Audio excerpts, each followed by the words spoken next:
గత 10 సంవత్సరాలుగా నిపుణులైన డాక్టర్లచే వైద్య సేవలందిస్తున్న ఆయుక్ష హాస్పిటల్ ఖలీల్వాడి నిజామాబాద్.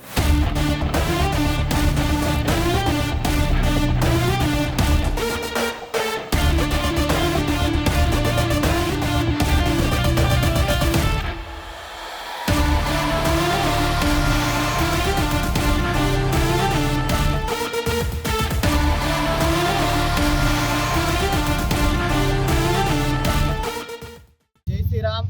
బంగ్లాదేశ్ లో గత కొన్ని రోజులుగా హిందువులపై దాడులు జరుగుతూ ఉన్నాయి. గత సంవత్సరం ఇస్కాన్ గురువు మీద కూడా దాడి జరగడం జరిగింది.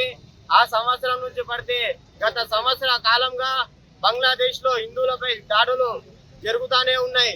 కాబట్టి ఈ దేశంలో ఉన్న ప్రభుత్వానికి కూడా విన్నపించుకుంటా ఉన్నాం. బంగ్లాదేశ్ లో ఉన్నటువంటి హిందువులపై రక్షణ కల్పించాలని కోరుతా ఉన్నాం. మరియు దేశంలో ఉన్న హిందువులకు కూడా విన్నపించుకుంటా ఉన్నాం. ఈ రోజు బంగ్లాదేశ్ లోనే ఈ చర్య జరిగింది, సరేలే పోనీ అని విడిచిపెడితే మన దగ్గర కూడా జరుగుతుంది. కావున దేశంలో ఉన్నటువంటి హిందువులే కాదు, ప్రపంచంలో ఉన్నటువంటి హిందువులందరూ కూడా మన బంధువులే. కాబట్టి హిందూ సమాజం ఇప్పటికైనా జాగృతం కావాల్సిందిగా కోరుతా ఉన్నాం. మరియు బంగ్లాదేశ్ పై ప్రపంచ దేశాలన్నీ కూడా ఒత్తిడి తీసుకొచ్చి బంగ్లాదేశ్ లో మైనార్టీలుగా ఉన్నటువంటి హిందువులను కాపాడాల్సిందిగా కోరుతా ఉన్నాం.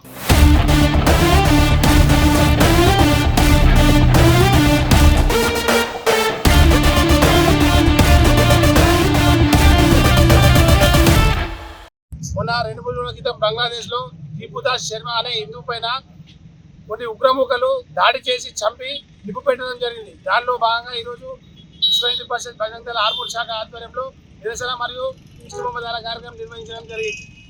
ఎక్కడో పాలస్తీనాలో జరిగితే ఇక్కడ కొన్ని మానవ హక్కుల సంఘాల వారు కానీ వేరే వాళ్ళు కానీ ఇక్కడ వచ్చి ధర్నా చేయడం జరుగుతుంది. ఎన్నో మానవ హక్కుల సంఘాలు ముంగడికి వస్తారు. అదే హిందువులపై దాడి జరిగినప్పుడు ఇట్లా జరిగినప్పుడు ఎందుకు ముందడికి వస్తలేరు? ఇది పెద్ద సిగ్గుచేటు, ఇది ఏమైనా చర్య. కాబట్టి హిందువులందరూ సంఘటితం కావాలా. సంఘటితమై ఖచ్చితంగా దీపుదాస్ శర్మపై ఎక్కడైతే దాడి జరిగిందో అతనిపై మన హిందువులందరూ కూడా సంఘటితంగా ఉండి ఆయనపై మనం రక్షణగా కావాలా. ఈరోజు భారత ప్రభుత్వం ఖచ్చితంగా బంగ్లాదేశ్లో ఉన్న హిందువులపై ఖచ్చితంగా రక్షణ కల్పించాల బాధ్యత భారత ప్రభుత్వం మీద ఉంది. అలాగే ఈరోజు బంగ్లాదేశ్లో హిందువులపై ఎన్ని దాడులు జరిగినా కానీ ఎందుకు మౌనం పాటిస్తుంది? ప్రపంచ దేశాలు కూడా మౌనం పాటించడం ఏం లేదు. ఖచ్చితంగా హిందువులకు అందరూ కూడా ప్రపంచ దేశాలు రక్షణ కావాలా. ఎక్కడైతే హిందువులు ఎక్కడ ఉన్నా కానీ హిందువులు కూడా ప్రతి ఒక్కరు మన బంధువులు. ఖచ్చితంగా హిందువులు అందరికీ మన రక్షణగా ఈరోజు విశ్వ హిందూ పరిషత్ కాదు యావత్ సమాజం కూడా మొత్తం ముందర రావాల్సిందిగా విశ్వ హిందూ పరిషత్ డిమాండ్ చేస్తుంది.